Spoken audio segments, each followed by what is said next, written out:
Hi team, how you going? Dave, Neal here and Jonathan Clark. Today we'll be talking about the Cuban Missile Crisis.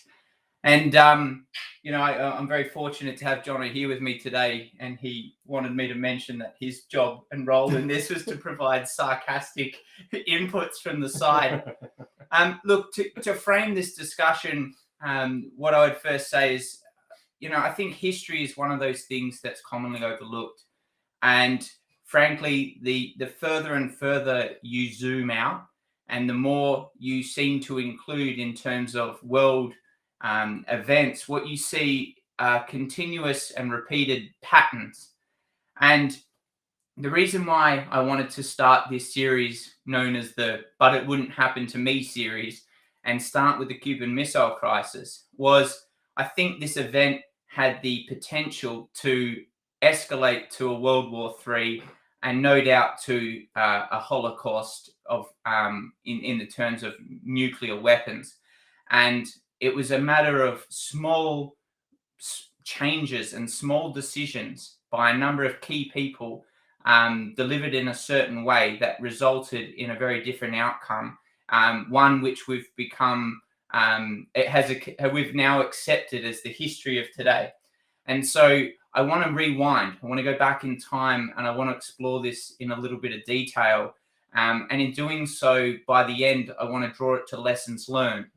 And the lessons learned, I hope we can understand towards a team dynamics in terms of our understanding of how people work and what makes them tick. And more importantly, towards leadership and communication. There's a lot to take out of this. We'll start by walking through some of the nuances of the characters involved, the details in terms of the sequencing, and then we'll ultimately lead on to that end being the lessons learned. And we'll spend a fair bit of time there. And what I think it's really important to acknowledge from the very start is because we're looking back on history, we've had the benefit of time. We've had the benefit of experience. We've had the benefit of analysis. So we can look back and, it's awfully tempting for people to go, oh, but why didn't they just do this? Or if I was in that position, I would have done this. Well, the people we're talking about in history, and whether you vilify certain actors or whatever, we're talking about smart people surrounded by smart people.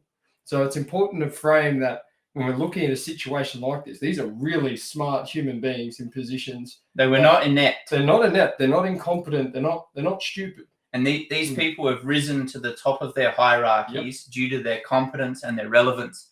And another repeated trend throughout history is no one ever thinks they're the bad guy. No one ever thinks they're the bad guy. Okay. And so when we look at how people respond to stimuli and how they process fear and we try and make sense of what is confusing actions and confusing behaviors, it's only with context does it all come together in the end to go, that makes sense with that information.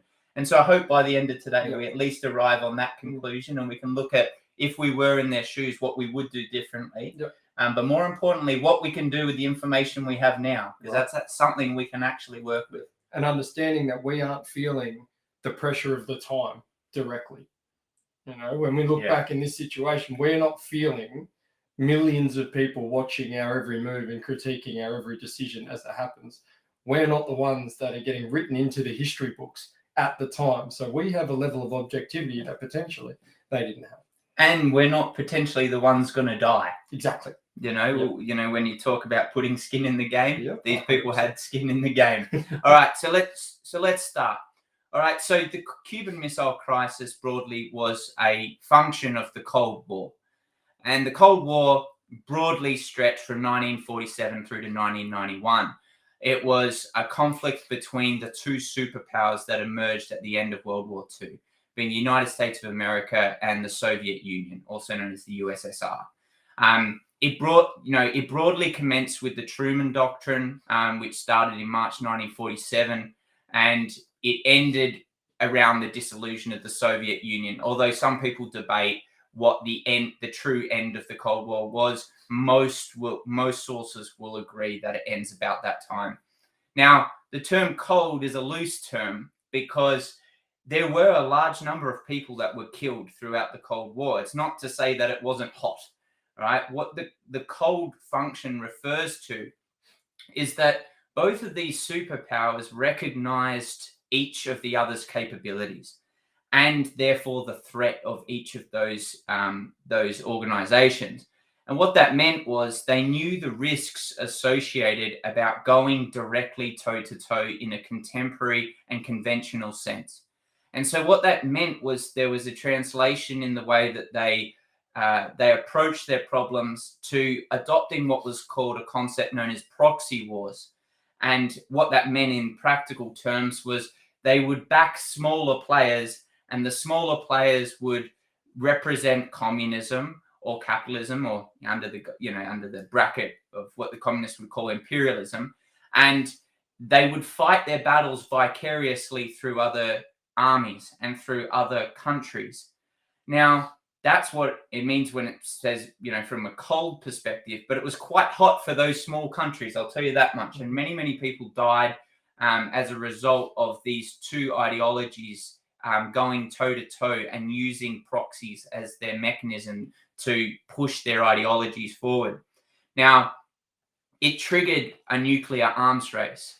It shouldn't be surprising that towards the end of World War II, with the bombings of Hiroshima and Nagasaki, that nuclear weapons would later be refined. And so the weapon systems that we saw in World War II were refined and technologically advanced to an entirely new level. And we saw the adoption of weapon systems up to 300 times more powerful than the weapon systems used on Hiroshima and Nagasaki. Now, what I guess the conceptual approach was nukes would be used as a deterrent. And by having nuclear weapons, we could stop a hot war. And to some extent, that worked. And it worked all up until the Cuban Missile Crisis, when things got a little bit real. And the playoff was that the major forces, being USA and Soviet Union, would grow absolutely gigantic conventional armies, but then they would only use them in extremis and then leverage more on the proxy wars, which we talked about. Now, the association of having those proxy wars and living vicariously through these other countries and these other areas was the Cold War adopted a different type of warfare. It was very psychological. It was propaganda heavy. It used extensive use of spies and espionage. There was a strong gearing towards economic warfare and embargoes. So the prevention of certain resources getting into certain areas of the world in order to reduce or slow their growth and therefore affect their people and therefore affect their decision making. And then, it even extended into technological competition, which we saw in the form of the space race. So, the purpose of today's chat is not about the Cold War per se, but it is an important piece of context when we consider that the Cuban Missile Crisis is smack bang in the middle of this high tension period. And it is on the back end of a huge level of technological advancement in these weapon systems that were involved in the crisis. And it goes a long way in understanding the pressure and the characters that come to the fray. So when we talk about the world leaders, a lot of them had seen multiple wars up until this point. They'd seen large-scale devastation, mass destruction. They'd seen the advancement of warlike technology to a point and huge loss of life, and what that large scale of conflict does to nations and how far it sets them back. So these actors or these large players have seen that already. Yeah, they've seen what it does. So the reluctance to go into large scale warfare is there, and you can see it in their characters. Yeah, and later on we'll see the emergence of the difference between the hardened, I guess the battle-hardened and thick-skinned leaders who had been involved in very devastating wars versus the young blood, eager to put their stamp on the world. And I guess, without the benefit of hindsight, potentially. Definitely. And it's also important, probably at this point, Dave, to acknowledge that we've gone through a bit of effort to remove our own bias from this discussion and try and approach it objectively. Obviously, Dave and I, military veterans, have worked with allied nations, so the tendency for us to lean heavily on a US narrative is there, but we've worked pretty hard to remove that from this discussion. Which is easier said than done. All right, let's move on. Righto. So here's Khrushchev. Now, Khrushchev's the leader of the USSR. He had been in power for quite some time, nearly a decade by this point. And Khrushchev was, he came into power about 2 or 3 years after Stalin's death. Actually, it was 3 years after Stalin's death. And that was during a vacuum of leadership. And Khrushchev found his relevance and demonstrated his competence by leaning in towards pushing the USSR to a point where it could mirror and copy some of the traits from the USA in terms of the way that it spread its ideology throughout the world. And what I mean by that in a very practical and functional sense is Khrushchev saw the validity of being able to prevent bullies, in this case the USA from his perspective, from stopping his growth of communism throughout the world by having an equivalent force in which he could push back against the USA and use it as a negotiation in terms of agreement as each crisis would reveal itself, insofar that he had bargaining chips. And his thought about putting missiles into Cuba, which we'll explore how that happened and why that happened, understand that from Khrushchev's perspective, he was trying to level the playing field against what he thought was a USA bully and oppressor. And so when we realized that from the perspective of Khrushchev, he saw himself as the underdog, he saw himself with a positive ideology that was well-defined in good values and good morals, and he was trying to bless the world with communism. He also needed the ability to push back and not be bullied. And so this is the gentleman that really guided the crisis to where it was at the start line. Yeah, definitely. And, it's when we talk about force parity and peer forces, we've spoken extensively on, and when we talk about peace and being prepared for peace, you actually have to have the capability to go to war. Otherwise, it's all noise from the background. So, it's the difference between being peaceful and harmless, right? So you actually have to have the chips or have the cards in your deck to go to fight in order to talk about creating peace or pushing your narrative, because otherwise you're irrelevant. Absolutely. Right? So here we are. We see the USA deployment of nuclear warheads into Turkey and Italy. We've just talked about Khrushchev, his relevance and his demonstration of competence to his people was that he would not be bullied by the USA and that he would raise the technological advancement of the USSR to a point that it could meet the USA as at least a peer and use it as a mechanism to negotiate with. Now, in 1959 through to 1961, the USA deployed nuclear warheads into Turkey with another small amount of Jupiter missiles into Italy. There was no precedent of that prior. And so as a result, and these weapon systems were very, very significant weapon systems. The amount of damage that each one of these Jupiter missiles could pertain was in the order of 3,750,000 million tons of TNT per bomb. Now, the fact that these weapon systems were placed in Turkey meant that the vast majority of the USSR plus its supporting countries were reachable by these Jupiter missiles. It meant that no one, including Khrushchev himself with his own family, were not safe against the nuclear threat of the USA weapon systems. Now, more broadly, the USA was the only country and is one of the only countries to this day that has a first fire policy. And it's very publicized. General LeMay made it very, very clear in the early days that his use of nuclear weapon systems was going to be the first to the red button. Now, he called it a race to the button, but essentially what he meant was, if there's any doubt, he's pressing the button first. Now, we'll talk a little bit about General LeMay later, that he had an absolutely pivotal part in the Cuban Missile Crisis. But we can understand when we look at it from the perspective of the USSR, and more specifically Khrushchev, we see someone who's in their homeland threatened by nuclear weapons of another ideology and another country, who are imposing rules onto their growth, essentially. And so you can understand why Khrushchev, when pushed into a metaphorical corner, if he chose to go down that analogy, sees himself with an option: do nothing about it or do something about it. And we see the precursor for why things developed in the way that they did. A key point in how the deployment of nuclear warheads happened in this scenario itself is that it was overt.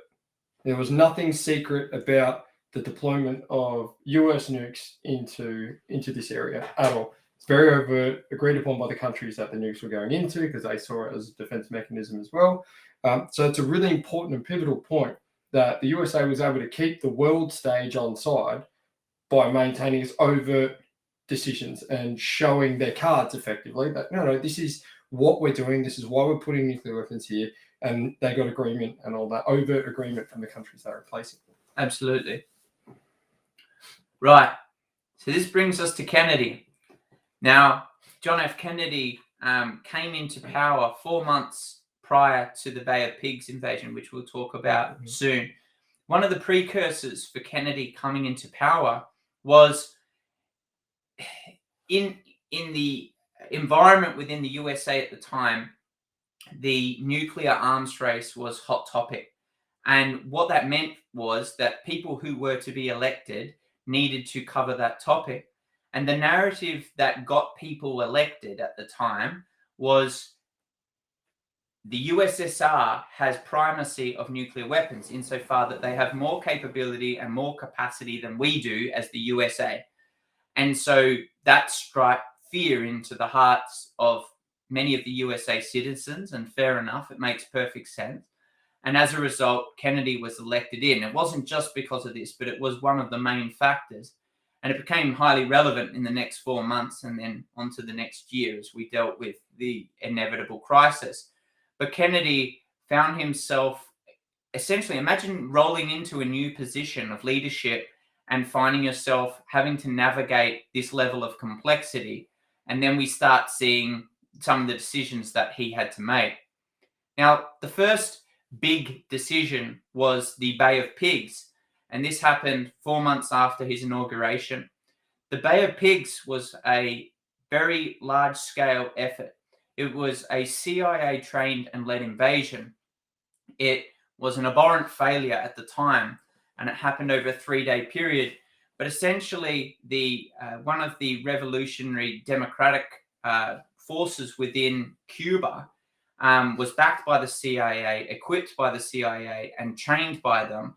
And an invasion was led by the CIA with supporting agencies in an attempt to overthrow Fidel Castro. And the concept behind that was that, and I'll talk a little bit about Fidel Castro shortly, but Fidel Castro had risen into power. He had couped his way into power. And by all accounts, he had a majority influence within Cuba, although it was about a 60-40 split when he first came in. But he had the power in terms of he had most of the equipment, most of the military, and he had basically all the arms of the government. Now, Fidel Castro was very, very keen to solidify his communist roots and made direct linkages with Khrushchev in order to link Cuba as a subordinate and, I guess, peer against Russia, alongside Russia, hence the USSR. And what that meant in practical terms was over time, the Russians looked at the Cubans as their little brother, and they were often referred to as the little brother. And so you've got Cuba that's very, very close to the US, very, very loyal to Russia, and strategically placed, between the two superpowers, as it were. And this was a last effort to play the proxy game, where the CIA would hopefully lead a fighting force that could take over the key aspects of Cuba and swing the people back into capitalism and into democratic alliance. But what actually happened was it was a military failure. It was over and done pretty much before it happened. Had terrible reconnaissance. The attack itself was undermined by very poor intelligence, and it had the reverse effect, essentially. Fidel Castro, after the defeat of the minor level invasion, used it as a mechanism to prove and discredit the invalidity of the USA, and the fact and lead towards a narrative whereby the USA was an aggressor towards little Cuba. And it also cemented in Fidel Castro's mind that the USA was out to get them. And to some extent, that was quite true. And moreover, it cemented for him the need to step up his defensive game by leveraging off of his relationships. The Bay of Pigs had the absolute reverse effect in terms of solidifying communism as a legitimate government within Cuba by providing a common enemy to the people. It was a very unfortunate event. And it also showed that the US could not only influence from an economic or a policy game, but they were willing to put physical presence into the game. So now we start seeing the shaping of the narrative in Castro's mind that, well, they've been here once. When's the next invasion coming? Because now he's starting to spool up and think, invasion. I don't have the force within my own country to defend its sovereign borders. So now there's a sovereign threat. So if we start breaking Castro down at this stage, it's like fear. Fear is now, what's the only card I've got to play? Big brother Russia, I need to get him involved. Absolutely. And so here's Castro. Castro is a charismatic leader. He is a man of the people, by his own words and by the words of many people. And even to this day, there is a very strong followership behind Fidel Castro. Many of the supporters of communism, of which there are many within Cuba, still see Fidel Castro as the selfless leader who tried to save the nation. It talks to the strength of the narrative and the strength of the messaging. Now, Fidel Castro would stop at nothing to protect Cuba in terms of alliance and in terms of relationships. But the effects of the Bay of Pigs had a very psychological effect on Fidel, and ultimately led him towards to agreeing to the next stage, which was the moving of Soviet nukes into Cuba. Now, the way this manifested is Fidel Castro approached Khrushchev and talked about Khrushchev putting in additional troops and surface-to-air missiles in Cuba. Now, Khrushchev saw this as an opportunity to project his capability, which, again, he was looking at a worldwide scale at this point, and started putting pressure onto Fidel Castro to suggest that he could put nuclear weapons into Cuba as well. And the guise for that messaging was under a preface of deterrent, insofar that Khrushchev said, look, I can put these nukes into Cuba with you. I can accompany them with additional troops in order to protect them, including surface-to-air missiles and surface-to-surface missiles, also nukes and non-nukes. And that will ensure your security from a direct invasion from the USA, because they don't want to go toe-to-toe directly with us, because it creates it creates Pandora's box, essentially. Now, Castro was very, very hesitant in the first instance to agree to the introduction of nuclear warheads, because he saw that might actually attract the ants. And that was a good read by him. But Khrushchev was quite a charismatic person. And at the end of the day, Fidel Castro had already just dealt with the Bay of Pigs invasion. He knew that there were reconnaissance flights flying over his country repeatedly. And he suspected that those U-2 reconnaissance flights were the precursor for a mainstream invasion from USA, predominantly through Florida. So what that meant for him was he was kind of caught between a rock and a hard place, and it basically forced his hand, and he had to agree to Khrushchev's option of putting nuclear weapons in, and that ultimately led to the next steps. Yeah, and it's an interesting, when we start to look at a path of escalation here. Now, you'd think that by putting nuclear weapons into an area, you then escalate the conflict and escalate the consequences. Yes, but you also make it it has to be a more delayed and deliberate process to push the button, right? The same effect could have been accomplished by putting a surge of Russian troops into Cuba, but it'd be an easier decision to go man to man and fight troops on troops than it is to escalate to this global catastrophe that would have been nuclear war. Absolutely. And so what it meant in very, very practical terms was about 90 million Americans could be targeted with nuclear weapons, including Washington and New York. And it also meant the introduction of additional 40,000 Soviet troops into Cuba. Now, the troops is what Fidel Castro wanted. He didn't necessarily want the nukes. The troops were enough to achieve what he wanted. And this is where we start to see the divergence between intent between Khrushchev and Castro, and what that led to their relationship in latter days. So when we look at the actual geography, and this is a breakdown by, you see Cuba in the middle there, you see Florida bending down, and then you see Brazil right over to the southeast. The countries dictated in red at that time aligned with the USSR, at least from a political standpoint. What you see, if you looked at it from the perspective of these three little dots, is an engulfing blue giant coming to eat you alive, basically. It's easy to say, look at it from one perspective and go, oh, there's these little parasitic red dots coming to annoy us. But from the other perspective, it's it's literally a David versus Goliath situation. And then we start considering, well, if you feel like you're the good guy and the blue is the bad guy, what is that going to do to your decision making, and how far will you go to protect yourself?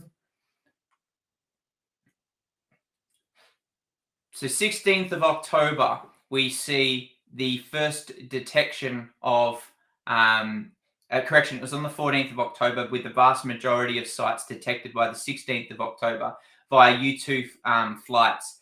The first run of significance was done by Major Richard Haser, who took 928 pictures. And of those pictures, there were a number of absolutely identifiable nuclear launch sites. Now, by this point, no less than 1/3 of them were active and ready to fire. That's not insignificant. It's not a case of these sites were in development and therefore we could get them early. It's a case of they can push the button at any time now, and many of our people will die. And that's a very subtle difference that has a big implication on the decision making of the leaders.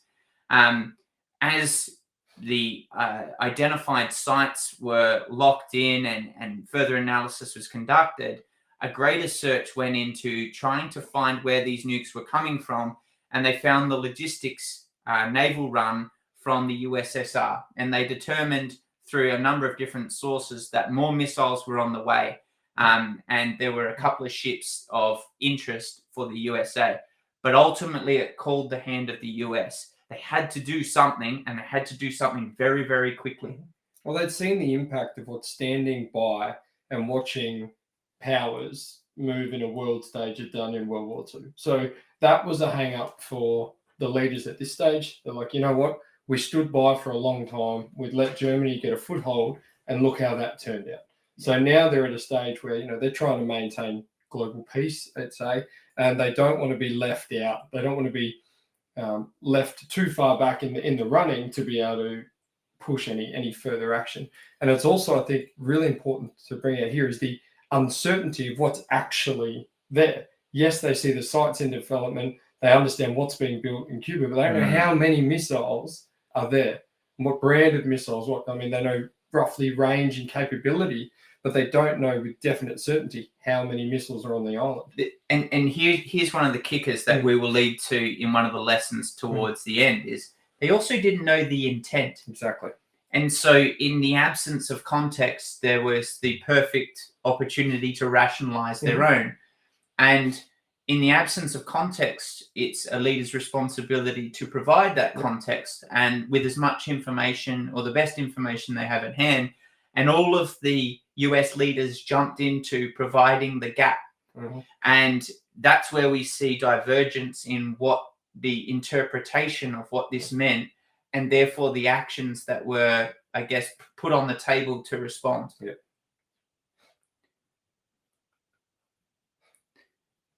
So by the 22nd of October, we have seen Kennedy stand up in front of the US and its allies and has explained the situation. And in doing so, it was agreed that in the first instance, a blockade would be put in order to, as a minimum, stop the ongoing introduction of new nuclear warheads into Cuba. It also acted as a metal shield around Cuba in order to isolate it. And that bought them time. What it meant was they could also target parts of Cuba with the weapon systems on those ships. It also meant they could run logistics for their planes and continue to recon and try and source more information. But ultimately, navies are predominantly used at the strategic level in order to send a pretty damn strong message that we're coming if we choose to. Now, this left Khrushchev in an awkward position because he had sent his ships with some with nukes, some with not with nukes, some with people towards Cuba in order to continue to build up the capability on the island. And he had to make a decision. And the decision linked, I guess, in towards an overarching existential question is, will we let the US stop us from doing what we want to do? And the obvious, elephant in the room was the fact that there's a nuclear deterrent on the island. There's a nuclear weapon systems in the order of, 20,000 times the amount of weapons of similar type in the US pointing at Cuba, with the ability to turn the place into a glass crater. And then there are a number of Soviet submarines, of which there were 4 attack submarines and supporting destroyers, who are already in and around Cuba, locked inside the blockade. Now, you can start to see now that people are starting to either metaphorically and literally feel boxed in. And when we box people into a corner, they make decisions one way or another. And we start seeing the emergence of people's fight, flight, and freeze response. When we talk about how people operate in terms of a neuroscientific perspective, we see things like the endocrine system. And one of the issues that we have is when we have fear, we have a fight, flight, and freeze response. And people start making decisions based on very minimal information in order to survive. And so we'll see how that elaborates over time.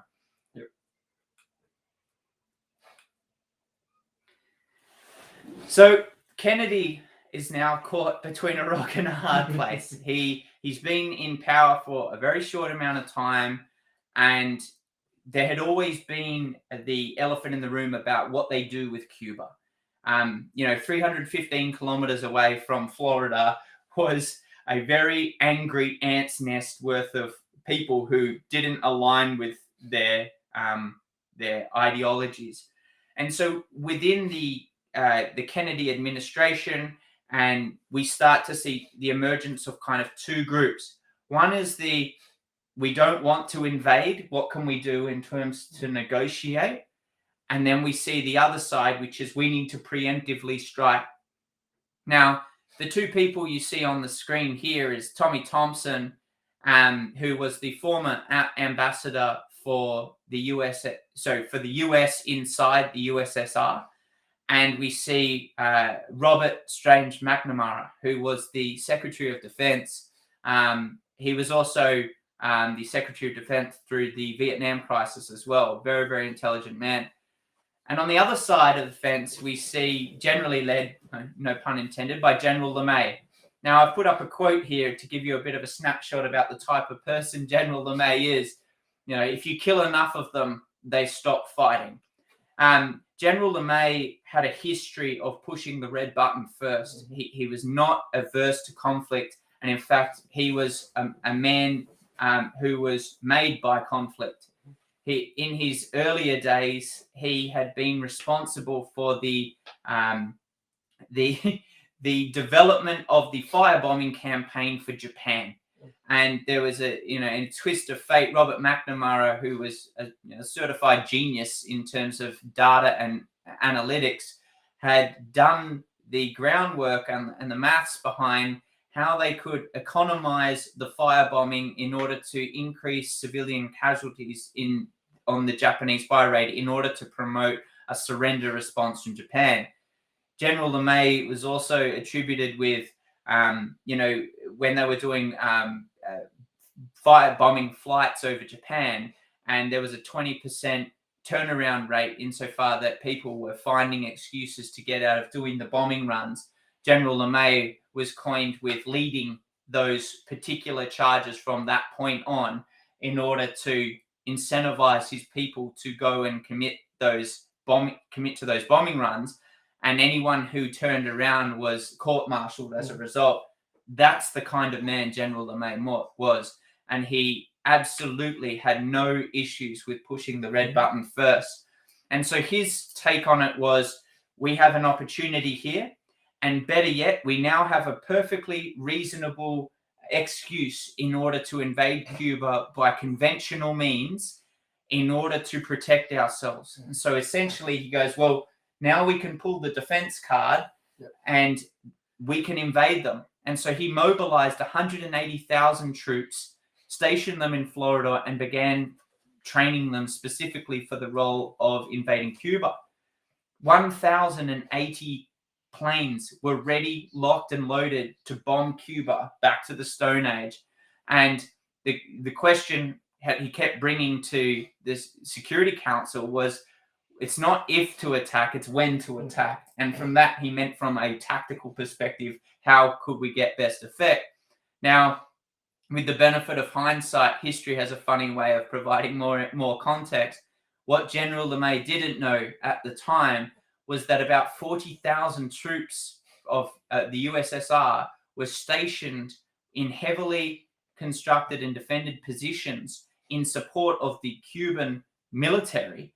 And that was 4 times what they were expecting in terms of a defensive force. Now, not that it matters in the corporate context per se, but when you do an attack, you need to have a much larger force attack a much smaller force, and small numbers in defense can hold off big numbers. And so thinking that you have 4 times less than you actually do to contend with might have meant that the invasion might not have been as successful as one might have thought. But this wasn't known at the time, and so there was absolutely an appetite to invade. And with that appetite, you start to bring in the larger context of the races. the nuclear race, space, all these sort of things, where at the moment the US has is technologically superior in its nuclear capability and that sort of thing. So it's like, well, now's the time, because if the race goes on, Russia's going to achieve parity at some stage, and then we're going to be fighting on even footing. And for those people that have been in combat, you don't want to fight on even footing. You want to win. You don't want to fight. So I think that's, he's a fighter. He's a combat man. So bringing that brain into the environment adds a lot more context. Absolutely. So from Khrushchev's perspective, it's all over the media now. What he wanted to happen was he wanted to insert the nuclear warheads into Cuba, ready the defensive positions, predominantly in the form of surface-to-air missiles, in order to protect them from aerial attack. And then he was going to publicize the win. Now, more broadly, one of the issues that Kennedy admitted to, and one of the first things that Kennedy ever said when he found out about the insertion of nuclear missiles into Cuba, was he said, "I can't believe he's done this to me." I'll say it again. His response was, "I can't believe he's done this to me." Mm-hmm. Now, this is on the back end of conversations that he had with Khrushchev, whereby they had agreed that with Kennedy coming into administration, they could start building a new relationship built on trust, and at least, trust in the sense that they trust their enemy, but they could trust that what they were saying was within a tolerance of accuracy. But the fact that Khrushchev had done this under a guise of deceit, whilst Kennedy had essentially lowered his guard, notwithstanding the Bay of Pigs was a spite from Kennedy as well, it was seen from the US perspective that Khrushchev had used underhanded tactics and techniques outside of the scope of what was expected during the Cold War at that time. And so the Soviet response was keep the ships moving, push them past the blockade. They won't fire on us because they don't want to have a war, which is a big gamble. Yep. Ready the defensive positions, approve tactical nuclear response at the lowest levels in Cuba. So he basically gave a number of small tactical nuclear warheads that could be used to take out things like aircraft carriers and whatnot. And also approved authorities for low-level commanders to utilize those nuclear arsenal. That's a big deal. When you're talking about using strategic weapon systems at a tactical level, he gave authorities for that to be held at the commander level. Now, when you have someone who's actively getting shot at or actively being threatened, they will push the red button in some instances, and that can have a snowball.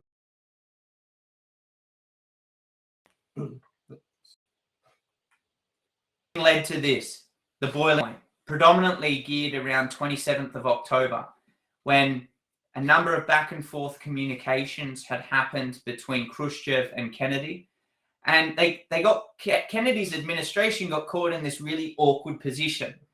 They got two messages within the spate of about 12 hours. And one was a back channel, a soft message. And it came from an ABC News reporter called John Scully, who had basically been talking with some of the representatives or so-called representative of Khrushchev and his administration.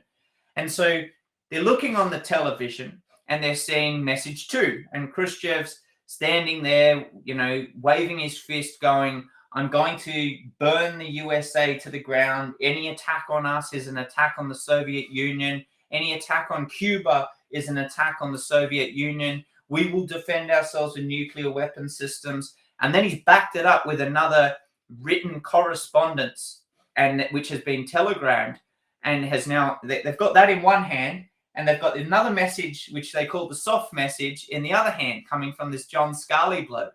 And the soft message goes, "I don't want to have a fight," basically. It's the summary. It's like, "I know that you're looking on the screen and you're seeing me wave my fists around. I know you're seeing chaos. You're feeling that you have to push the button first. I want us to unwind this, and I want us to negotiate and come to terms." i.e., I don't want to go to nuclear war. But the context for Khrushchev is he also needs to be seen to be the strong leader of communism. He needs to be seen to not be pushed around by bullies. And so he's caught between a rock and a hard place, and he's having to run multiple messages. But that doesn't help Kennedy and his team, who are sitting there going, well, crap, which one do I go with here? Do I go soft and get rolled and they push the button first and we lose 90 million Americans? Or do I go against the hard one and hardball these guys and invade Cuba and try and minimize the overall damage by getting the strategic front foot? Very, very hard position to be caught in. Now, in that time period, we also see two tactical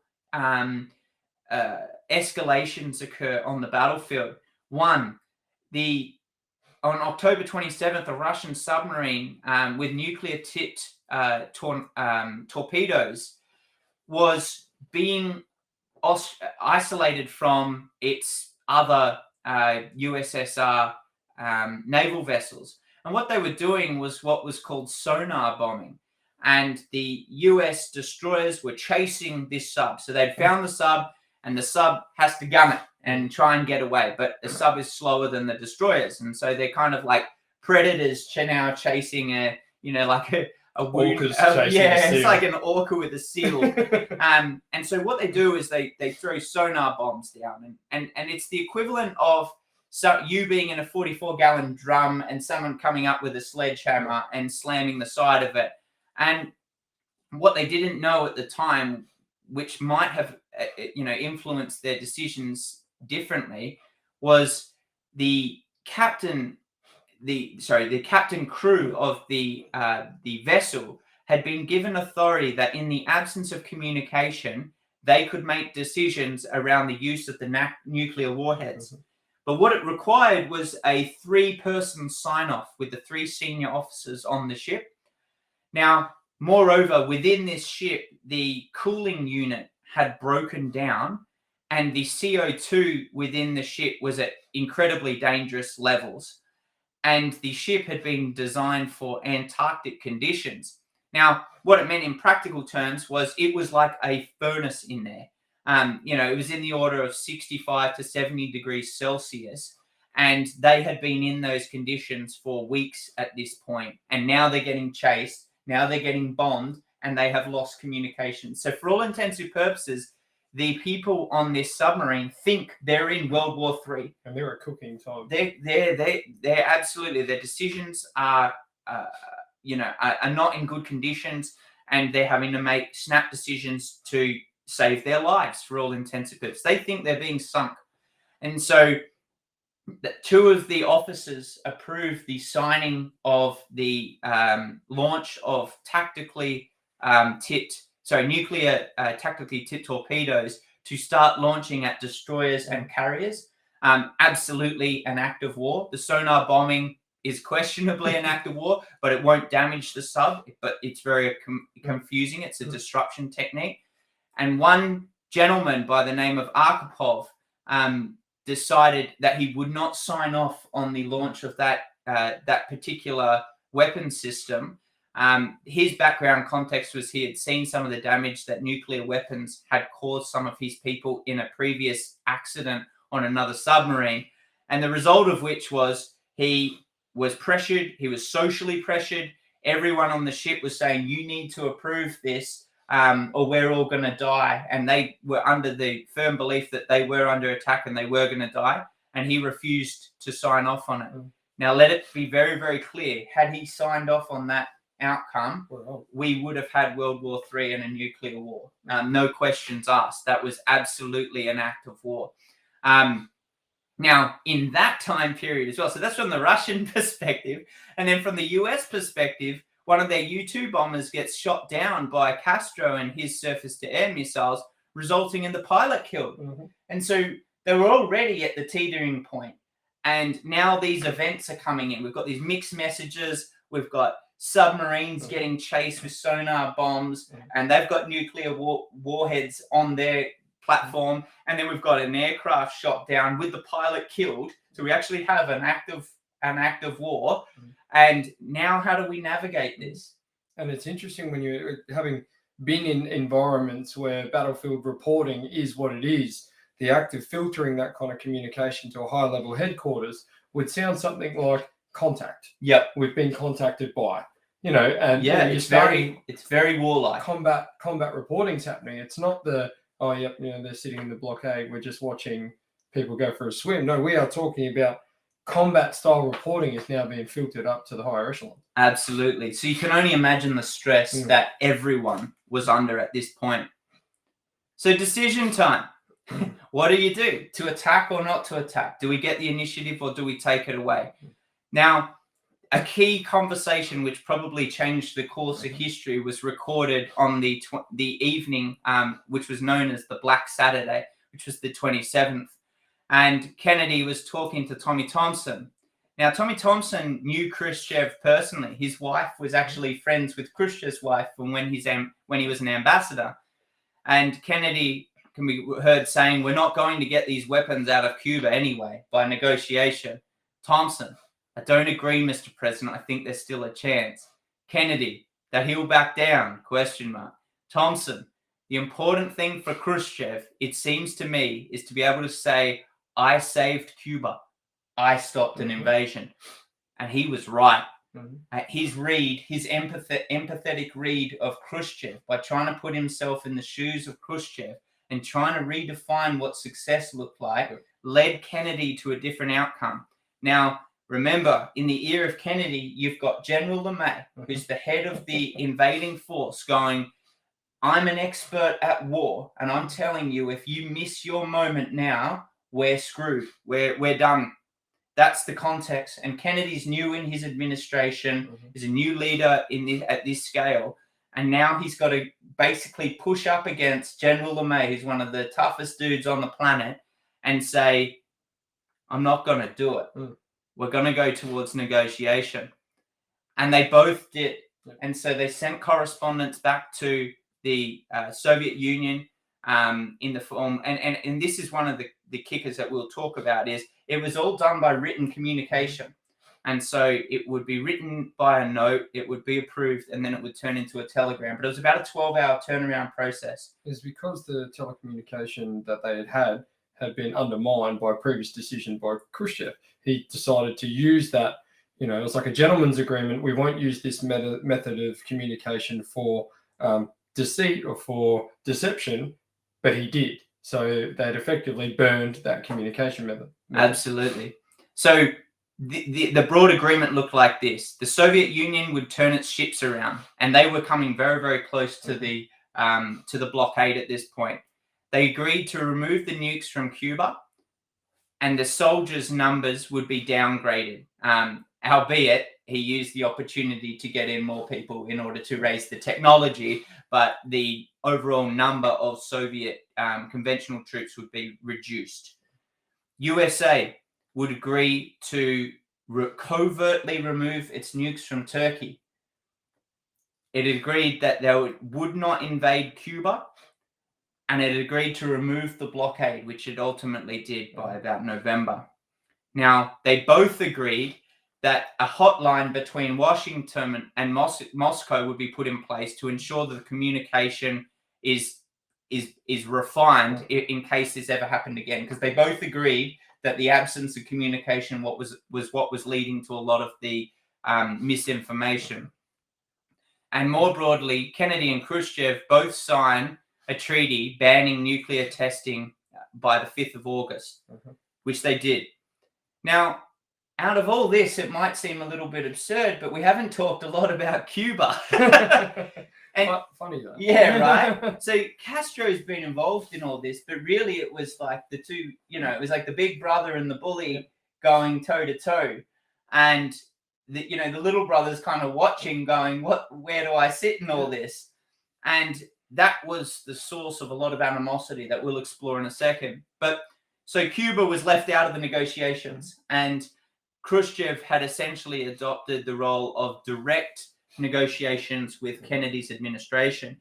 He had cut Castro out of the picture. Now, can you imagine if you're the country that's about to get invaded and potentially, and if you're Castro, that means you're going to die, that you haven't been involved in any of the communication to determine your fate. Yep. Now, that's a big deal because it hadn't been a very long period of time that Khrushchev and Castro had been intertwined with each other. So there's a lot of trust there that someone's doing this. And most of it happened behind the scenes. The removal of the nuclear warheads meant that he was unprotected. And he also remained, he was able to remain under power because of the support of the Soviet Union. But a lot of his credibility was now in question as a leader because people were like, well, did you make the decisions or were the decisions made for you? Mm-hmm. And it's interesting when they talk about, yes, it's the Cuban Missile Crisis, but whenever they refer to it, it's always been in Cuba, not Cuba itself. Like it's the US and the USSR in Cuba. They don't acknowledge Cuba as a party to the actual conflict. Absolutely. Mm. The blockades removed by 20th of November 1962 as agreed. And the US nukes were secretly removed from Turkey. Now, there is conjecture whether they were removed from Italy as well, but most sources indicate that wasn't the case. They stayed in Italy, but they were removed from Turkey by about April 1963.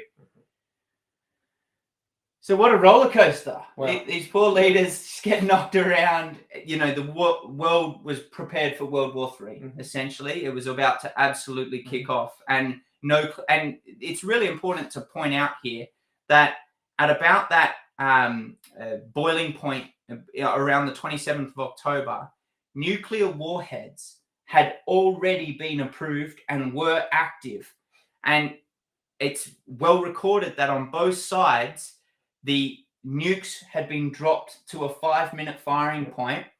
And in one case, they had a 30-minute timer, and it was only then that the decision was made to go with the soft message.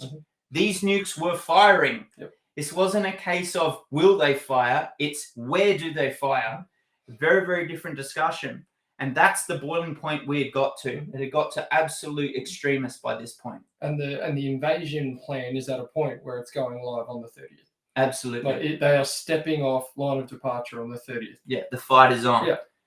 So what can we learn? Why is this relevant to today's world? What could a crazy Cuban Missile Crisis tell us about psychology, about leaders, about communication, about empathy? Well, the first one is, if you can't communicate with people, in the absence of context, people will rationalize their own. Yep. They will just make it up. The way it looks is if people see A happen and then they see B happen, they fill in the gap between A and B. Yep. That's a big deal because that's when we're talking about the power of assumptions. And we're talking about how valid are our assumptions about other people and their decision making. And moreover, what do we determine other people's intent to be? And, they will interpret what they see in triggers, in actions. I mean, we're talking about smart people. They've got very smart. A plan. They've got triggers, decision points, and all that throughout their whole, planning operations. So, when we look at communication, if it's not clear, concise, deliberate, and consistent, then you leave space for uncertainty. Absolutely. And ambiguity. And that led into the 2 lessons learned. So in a really good documentary called The Fog of War, Robert McNamara took the time to articulate his life lessons. Now, keep in mind, this is the gentleman that saved Ford. This is the gentleman that did all the analysis for the firebombing of Japan. He was the Secretary of Defense through Vietnam for the vast majority of it and through the Cuban Missile Crisis. He's called the walking IBM. Yes, when IBM was Google, right? So this is a very, very intelligent man. And this is a couple of years before he died, still, sharp as a tack. And the 2 points he drew out about this crisis was empathize with your enemy. And the second one he made was rationality alone will not save us. What that means, empathize with your enemy, is have the discipline to stop yourself spooling and try and put yourself in the shoes of the person that you're judging. Now, we judge everyone we meet to varying levels and to varying extent. Now, it's very easy to assume ill intent, and it's very easy to make assumptions about people, but there's a big difference between empathy and assumptions. Yep. And do you want to talk about that? Yeah, and you can make assumptions. If you make assumptions about people, it's you looking at their condition and putting your framework over the top and assuming their intent effectively. When you empathize with someone, you put yourself in their shoes and open yourself to experience what they're experiencing firsthand. It's a categorically different way of looking at it. And if you can, like what we've tried to do today, put yourself in a perspective of those leaders, feel what they're feeling at the time, the stress, the uncertainty, the ambiguity, the volatility of this situation, and go, okay, what decisions are available? And what am I feeling? What fear? What are the imminent threats? Then you can start looking at, okay, cool, we can make some decisions here. We can understand our enemy in a bit more. You don't have to like them. You don't have to want to be their friend, but you can empathize in order to understand. Absolutely. That moment when Kennedy had essentially accepted no other outcome other than invasion, and Tommy Thompson piles in and says, I disagree. I want you to consider that winning for Khrushchev looks like not having an invasion and everyone getting out alive. He read the play well, and he was right. And even though they're looking on television and seeing Khrushchev waving his arms around, understanding that he's doing that because he needs to be seen to be strong in front of his people. And there's probably an element of pride and ego, which we'll talk about as well. But that was a human. A human on the other end who doesn't want nuclear war, but needs to be seen to be tough in order to prevent it. It's paradoxical. Yeah, 100%. And he's also, and Tommy, think about that guy. He's got to push up against LeMay and Kennedy and everyone else, and Bobby Kennedy. Look, McNamara was on board by that point as well. So there's a lot of strong characters that he had to stand up and go, no, I get this person. I know them. I empathize with them, and my knowledge is stronger than all the signs and symptoms, all the analysis triggers that you've got. And then the next bit was rationality alone will not save us. These were highly rational people. Now, sometimes you'll hear Jono and I talk about the distinction between rationalization, rationality, rationale. Okay? They're very different things. Rationalization is the little voice inside your head telling you to do things, generally with a negative bias. Rationale is your logic behind why you've done something, generally in a previous tense. What was the other one? Rationality is your morality, in the sense that you are making good judgments based on the information provided to you. They're different things. Okay? And so when we realize that these are highly intelligent people, supported by highly intelligent people, it's very easy to then go, wait a sec, maybe if I was in those shoes, I might have probably not even done so well, and then you really do start to empathize with your enemy. And I think that's the kicker. When we go back and we review these historical events like we're doing, we're actually trying to empathize with the people that are in those positions, because you're right, they are highly educated, they're smart, they're experienced, they get it, yet they were still on the brink of nuclear war. They could have destroyed the planet, and they were willing to do so. That's the other kicker. It's not like they were. And the rationalization is that this is the right thing to do, and I need to do it first. Yeah, so I need to destroy a country. I need to destroy half the world here, right, in order to protect myself. Yep, and my people. Right. So that's a rational argument for them at the time, understanding the battlefield senses, the environment that's happening and shifting at the time. So that was a rational decision at that stage. For us outside, with the benefit of hindsight experience, we go, well, that's not a rational decision. You're going to destroy half the planet. Absolutely. Now, in a corporate and commercial context, this is relevant because we often make assumptions about business partners, about competitors, about the way people within our teams are reacting. And it's very, very easy to put ill intent over the top of it. My dad once, hit me with a very painful truth bomb when he said, don't flatter yourself. No one gives a damn about you. And I was like, in the right context, of course. He does that. Yeah, he does that. But what he meant was people aren't spending the same amount of time thinking about you as you are. And we often put too much weight on what people think about, what we think they think about us, as opposed to what they actually think about us. We were talking about shallow how earlier today, where people feel that they how they present to the world versus how they are objectively received by the world are very fundamentally different things, which is a really good lead into facts versus assumptions. Now, one of the things I would like to explore is, I would put it to most people that misinformation is worse than no information. Now, it links with that in the absence of context, people will rationalize their own.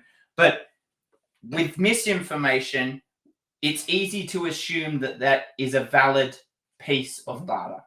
Okay, that it's turned from data to information, and now we can use it in order to make a decision. At least with no information, we know we don't have the information. That's a fact. That's a fact. It's a fact. We don't have the information in order to make a decision. It's a fundamentally different approach. Now, some people don't feel comfortable in the absence of information, and they start trying to fill the gap with their own narrative. When we look at cultures, when we look at toxic cultures, we see a gossip culture, rumor mills. That is the perfect example of someone filling the gap between A and B. They see A, they see B, and they go, person, must have wanted to do, all the things in between A and B.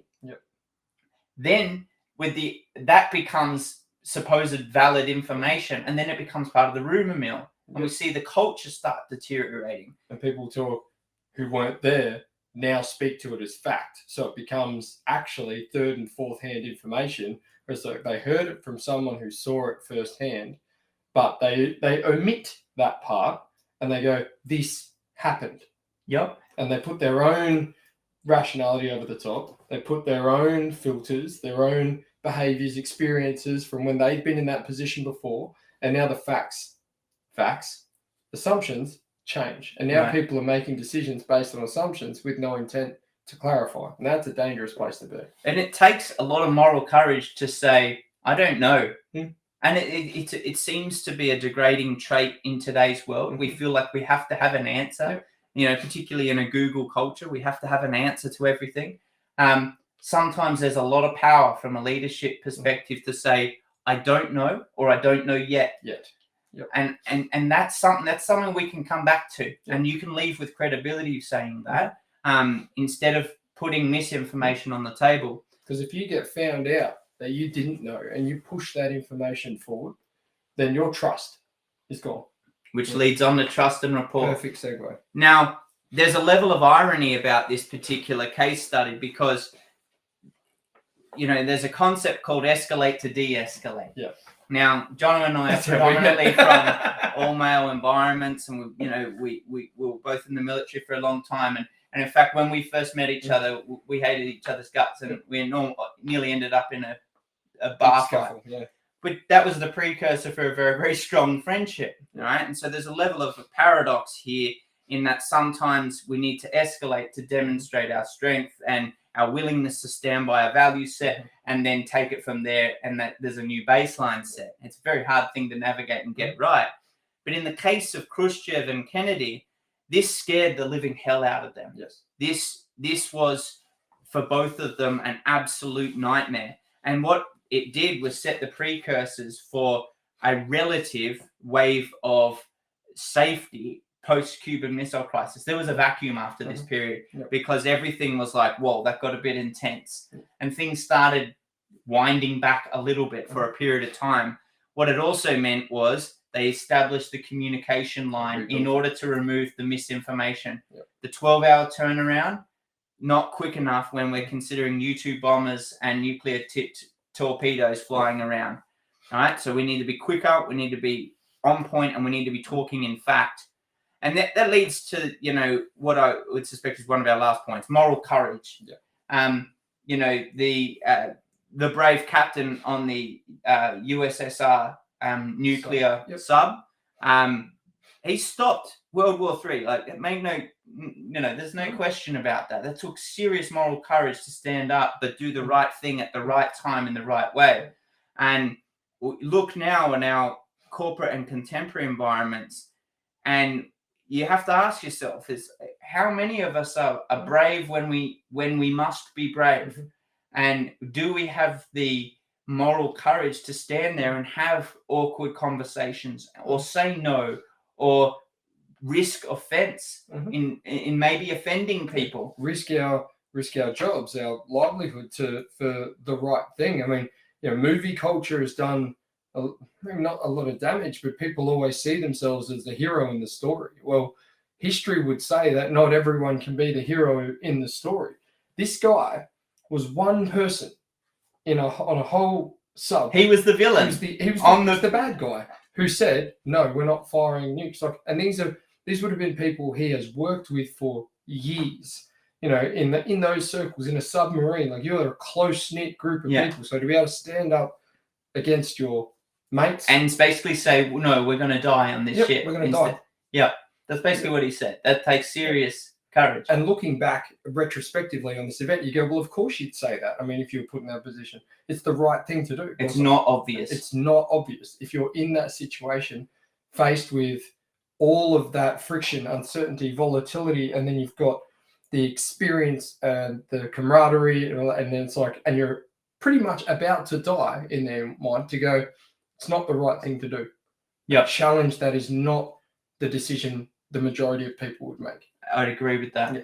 So the final point, and these two are linked, pride and ego and representing people's interests. This was the precursor for a separation of Fidel Castro from the trust of Khrushchev.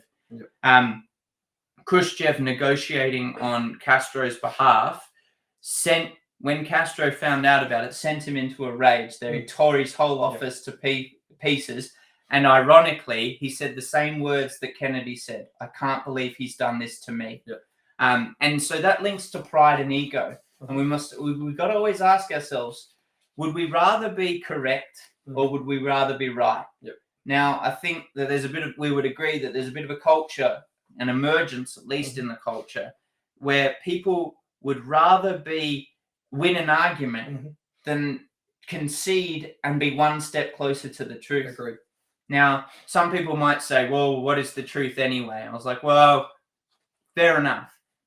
Maybe the truth in that context is like nirvana. We get one step closer to it each time, but maybe you never reach it. But the closer steps still add value. That's better than being further away from it. Right. Okay. And so when you'll see a lot of eighth mile messaging around leave your ego and pride at the door, we've got decisions to make.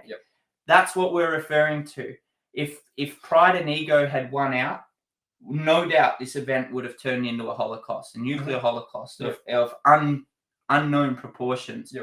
And so the only antidote was a level of discipline to say, I'm going to leave it at the door, I'm going to wind it back, and I'm going to make concerted decisions for a greater good. And I'm going to have to concede something. I'm going to have to give something up to get what I want.